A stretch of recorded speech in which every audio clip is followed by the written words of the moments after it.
The Middle East is burning, but this time the fuse wasn't lit in Thran or Gaza. It ignited along Israel's northern border, where a new front has torn open with enough force to redraw the entire regional power map. In the early hours before dawn, the skies above northern Israel were transformed from calm blue to a dense web of fire as Hezbollah officially abandoned all restraint, launching an unprecedented mass assault of 300 rockets and loitering munitions within just a few hours. But the real shock wasn't in the volume of projectiles. It was in what happened next. Only 200 were intercepted. The remaining 100 punched straight through the defensive net, slamming into command infrastructure and residential zones, turning northern Israel into a war zone with no safe corridor. For the first time, Iron Dome, the symbol that Western powers spent years elevating to near mythical status, was dragged down from its pedestal by brutal, precisely calibrated saturation strategy. This was no probing skirmish. This was no diplomatic gesture wrapped in gunpowder. Hezbollah laid its cards on the table. And with that move, a second front swung wide open. And with it, a cascade of punishing questions now bearing down on Israel's war cabinet. Why did the Iron Dome collapse so quickly? Is the interceptor stockpile running thin? Or has the enemy finally mapped a fatal blind spot inside Tel Aviv's air defense algorithm? What is the true financial cost of survival when every interceptor missile worth tens of thousands of dollars must be thrown against crude steel tubes and mass-produced suicide drones? And most critically of all, is this only the opening act of a total war capable of shredding whatever remains of the old regional order? Today's analysis will dissect Hezbollah's full strike architecture, decode the brutal economic equation Israel is being forced to absorb, and map out the most extreme scenario as a strategic vice gripping the Middle East begins to close. The truth this time is far harsher than anything mainstream coverage is willing to say. Before we go further, if this analysis cuts deeper than what you are finding elsewhere, hit like, subscribe, and drop your perspective in the comments. Your engagement keeps this channel independent and sharp. Iron Dome suffocates in a sea of fire. If there is a single moment in modern military history where both technology and confidence collapse in the most unforgiving way possible, it is the pre-dawn hours that just unfolded across northern Israel.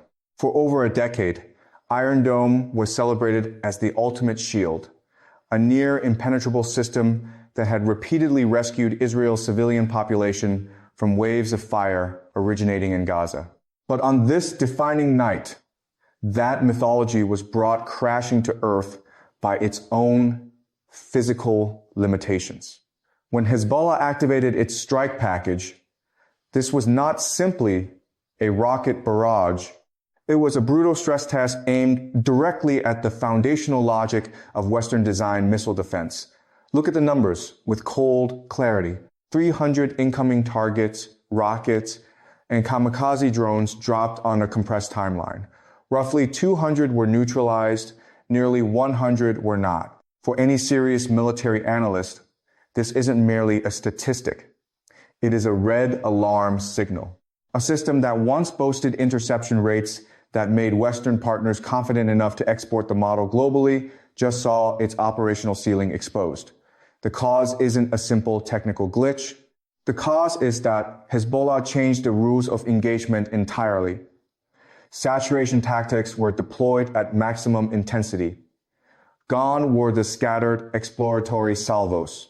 Hezbollah fired simultaneously from multiple launch positions, exploiting complex terrain to fracture radar tracking and split response capacity. When hundreds of signals appear simultaneously across a radar display, the control system is forced to process an enormous data load in an impossibly short window. That moment of computational overload is where the seams began to tear. But The deeper danger lay in how the targets were layered.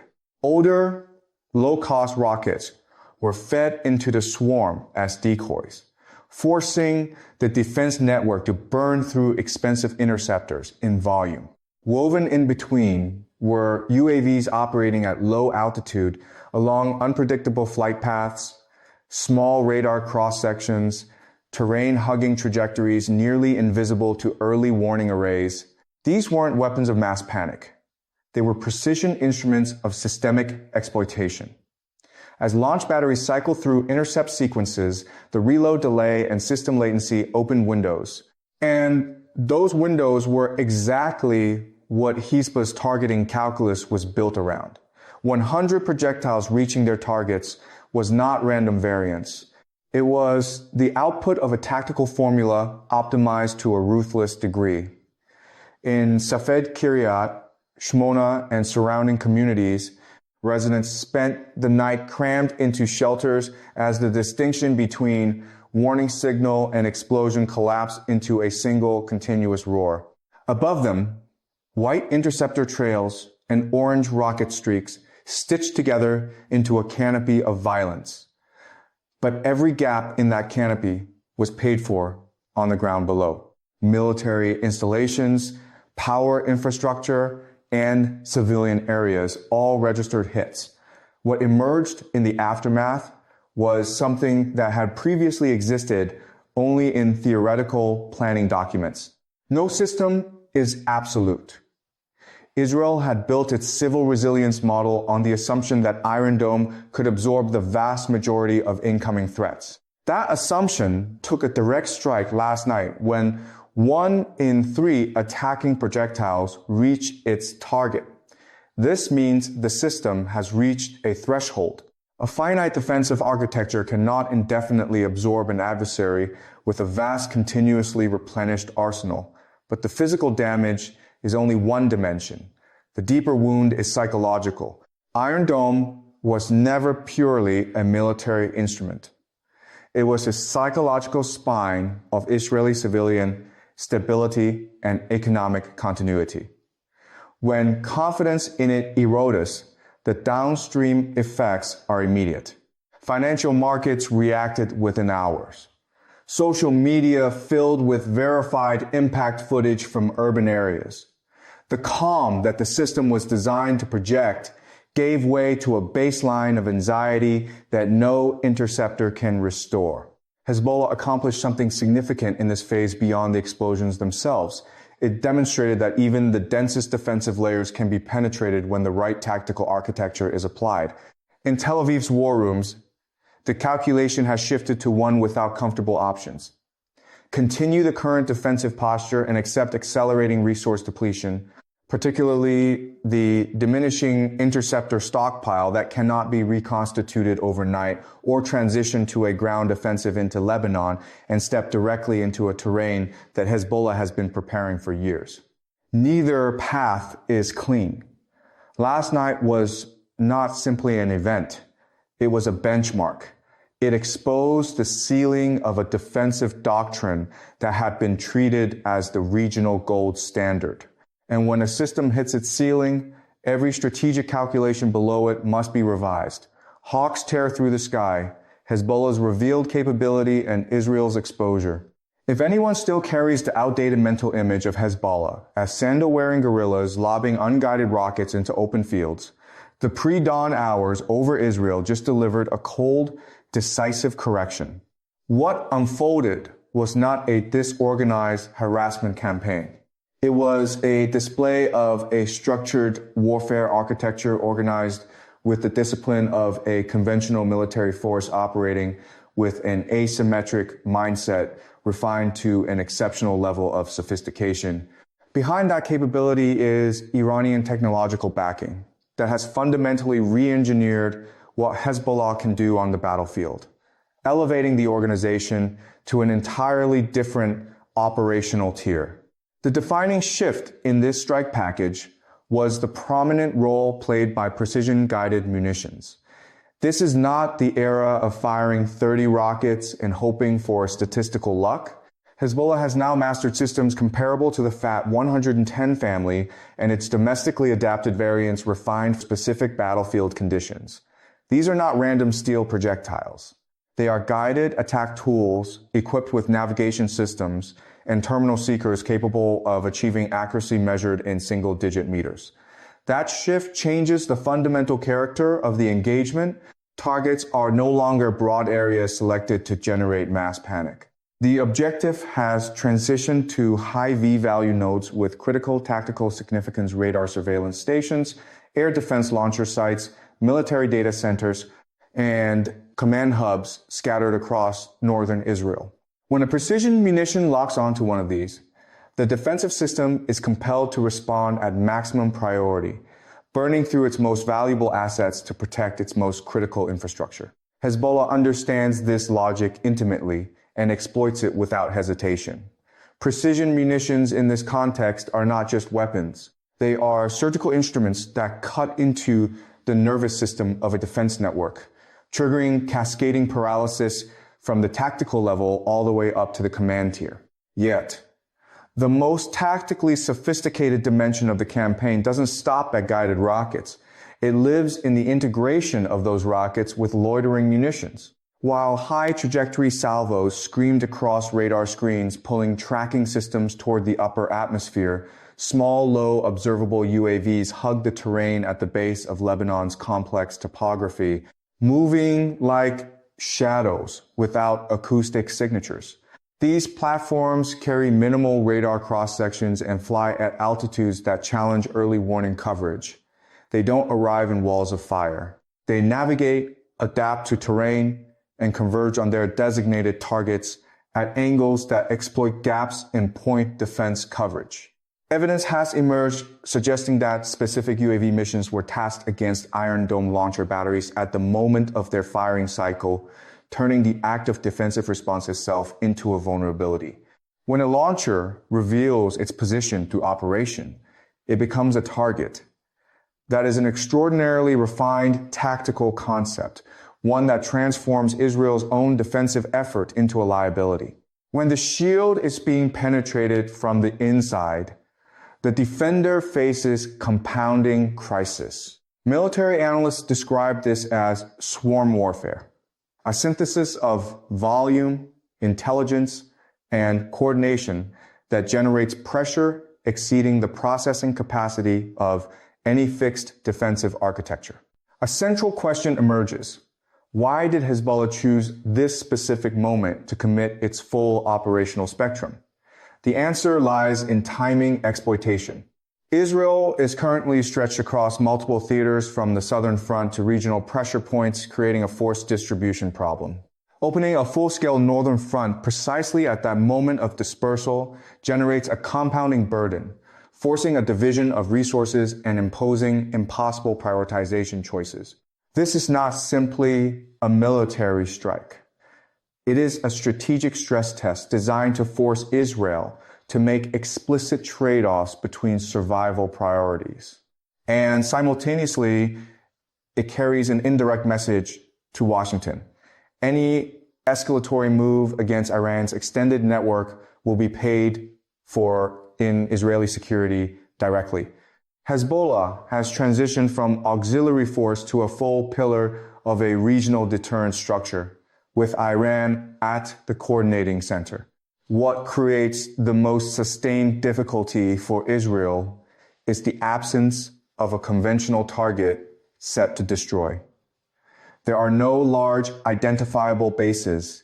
The entire weapons infrastructure is dispersed, buried deep underground, embedded within civilian geography and within an elaborate tunnel network, constructed across years of meticulous preparation. Launch platforms appear, fire, and vanish in operationally compressed windows that make counter-batter response both expensive and frequently ineffective.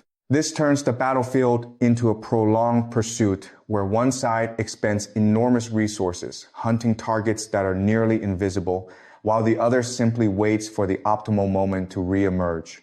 Every hour, Israeli air assets must maintain high operational tempo, searching for and suppressing launch positions. Hezbollah simply exercises patience and initiative simultaneously.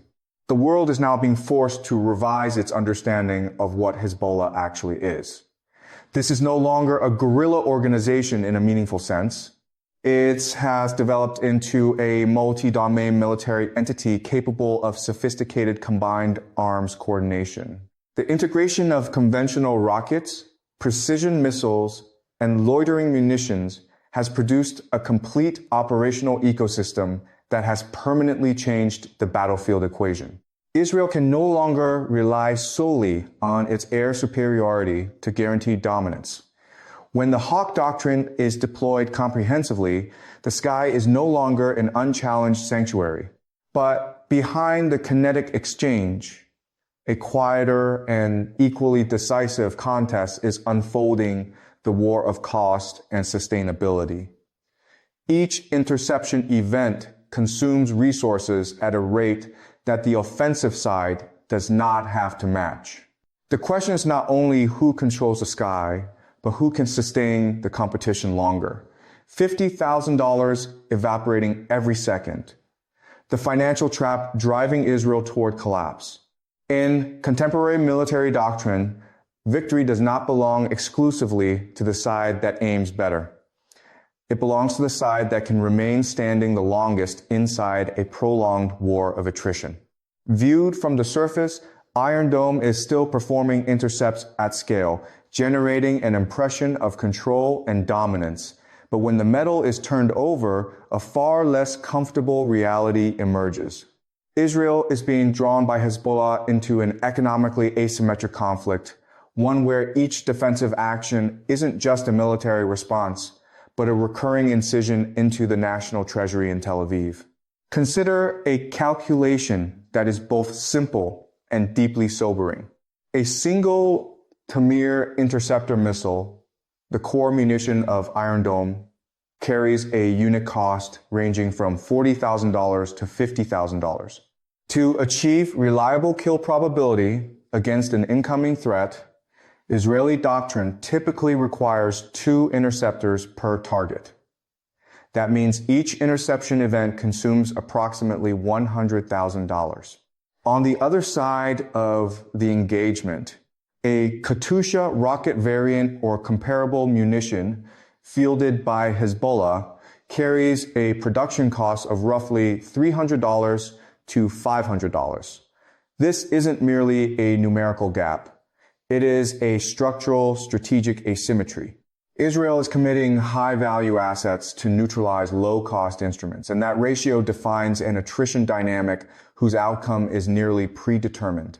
With a salvo of 300 rockets, Hezbollah expends under $150,000, a trivial sum relative to the financial support flowing through the regional network that Iran anchors. In response, Israel burns through approximately $15 million in interceptor costs alone within a matter of hours. Operating expenses, logistics overhead, and collateral damage from leakage haven't even been factored in.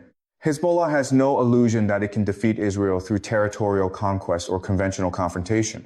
Its strategy is the construction of a sustained attrition chain 1, where the adversary is worn down incrementally until its capacity for continuation degrades. Iron Dome, originally conceived as a strategic shield, is being systematically converted into a resource consumption engine by maintaining a continuous offensive rhythm at a tempo just sufficient to generate maximum defensive response without overextending its own operational capacity. Hezbollah locks Israel into a state of permanent maximum readiness defense 24 hours per day. Every signal on a radar screen triggers a response. Every response drains the account. This is economic warfare fused with psychological pressure at the highest operational level. An environment where the adversary is forced to interrogate its own long-term viability. As interceptor reserves decline, Israel becomes increasingly dependent on American resupply pipelines. But Washington's capacity is not unlimited, particularly as it balances simultaneous global commitments across multiple theaters. Every congressional appropriations debate over military aid carries political friction that creates indirect strategic leverage for Hezbollah and Iran. The budget argument in Washington is a battle they don't have to fight themselves.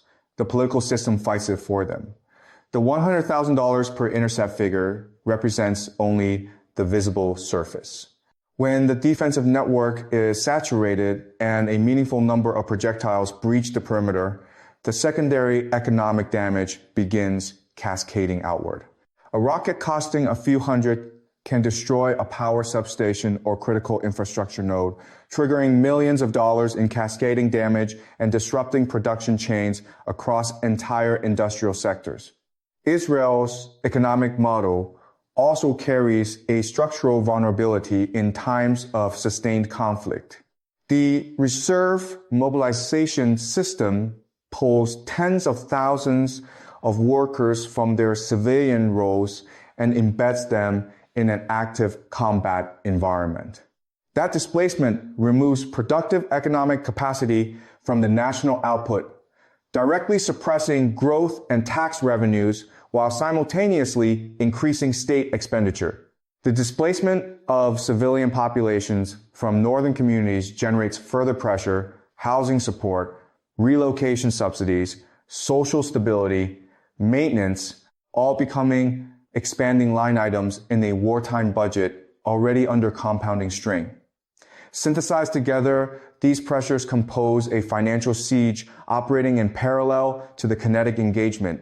Israel now faces a decision matrix with no favorable branch. Sustaining the current defensive posture means accepting the slow bleed of financial attrition across an indeterminate timeline. Alternatively, pursuing a ground operation into Lebanon to eliminate the threat at its source opens a scenario priced dramatically higher in both treasure and personnel against terrain, specifically prepared to inflict maximum cost on any advancing force. Hezbollah has spent years converting southern Lebanon into an environment designed to strip technological advantage from any conventional military attempting to operate within it.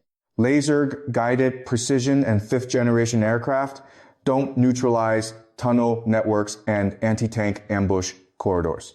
Israel is actively exploring alternatives, laser-based intercept systems with substantially lower per-shot costs, but those remain developmental timelines.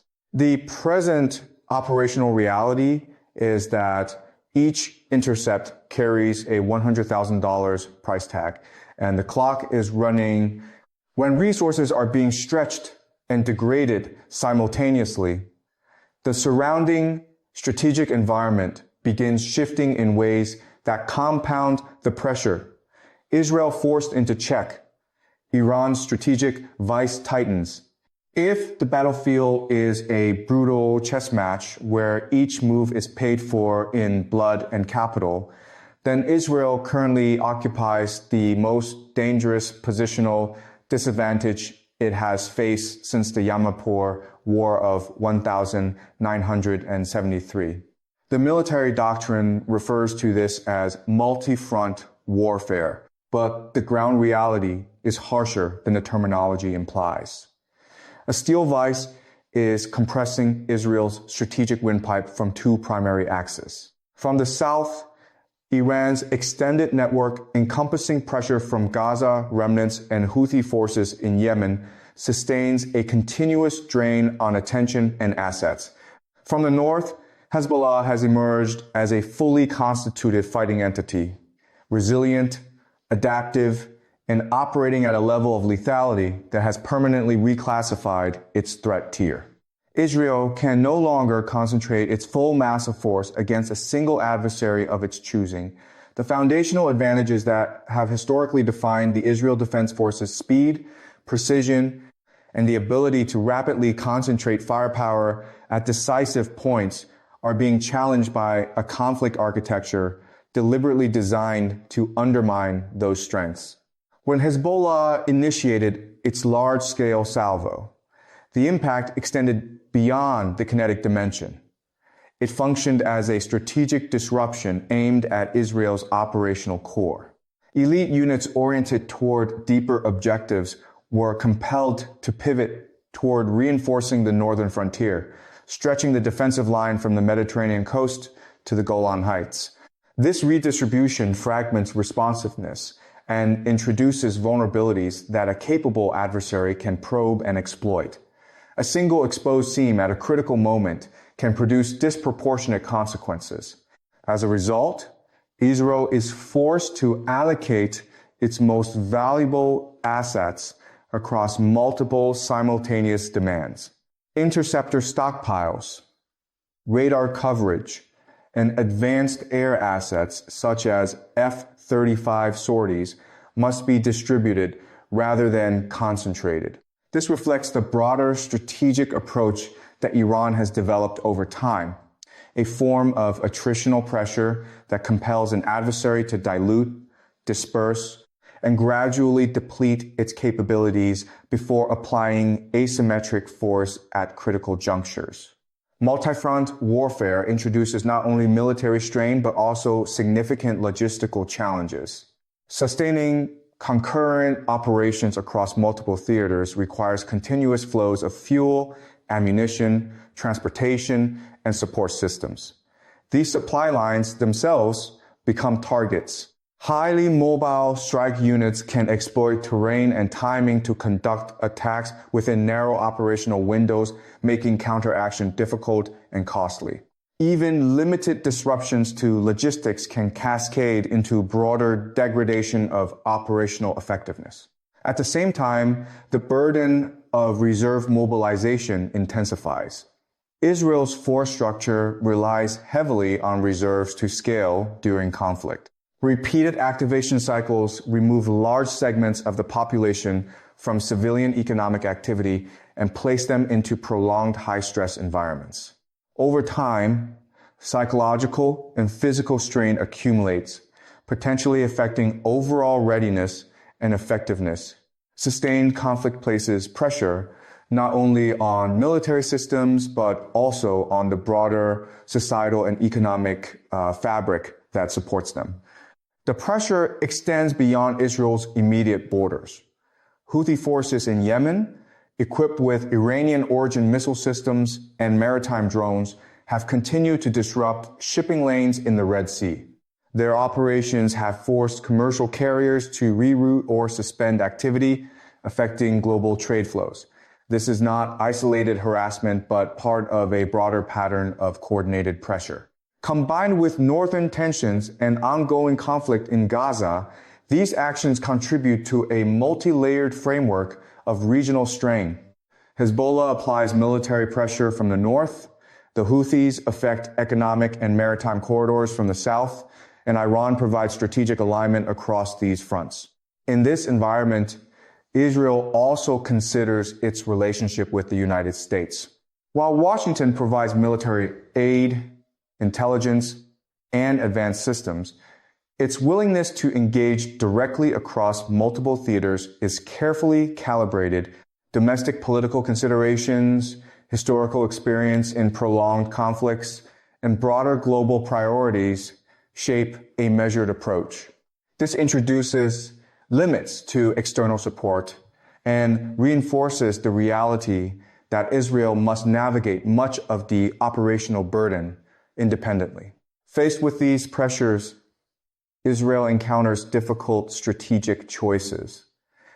Maintaining a defensive posture risks gradual erosion without decisive resolution. Launching a large-scale ground offensive into Lebanon would mean confronting an adversary that has spent years preparing fortified positions, tunnel networks, and ambush systems designed specifically to counter such operations. Expanding the conflict further toward Iran would escalate the situation into an entirely different strategic dimension, with unpredictable regional and global consequences. Each option carries significant costs, risks, and uncertainties. Israel's military response capability remains formidable, particularly its air power. Airstrikes have targeted operational infrastructure associated with Hezbollah, aiming to disrupt command networks and degrade launch capabilities. Precision-guided munitions and advanced aircraft allow for deep strikes against fortified positions, including underground facilities. These operations can inflict damage and temporarily disrupt activity, demonstrating sustained capability and intent. However, air power alone faces inherent limitations against decentralized, resilient networks. Mobile units can reposition, conceal themselves, and reconstitute capabilities after strikes.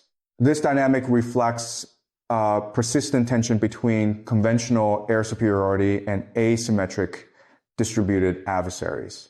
While air campaigns can suppress and degrade, they rarely eliminate the underlying structure of such organizations. The broader geopolitical environment adds another layer of complexity. Major global powers, including the United States, Russia, and China, are observing the conflict and adjusting their positions accordingly. Each approaches the situation with distinct strategic priorities. The United States balances support for Israel with the risks of deeper entanglement and global economic implications. Russia benefits indirectly from Western distraction in other regions.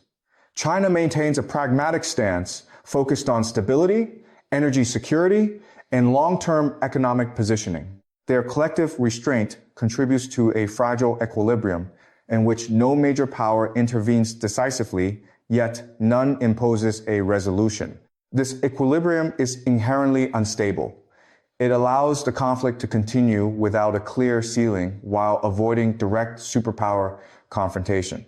Within this space, Iran has emerged as a central coordinating actor, leveraging regional networks and aligned groups to exert pressure across multiple fronts without overextending itself. Its strategy emphasizes endurance, indirect influence, and the shaping of conditions rather than direct confrontation. The result is a transitional geopolitical landscape.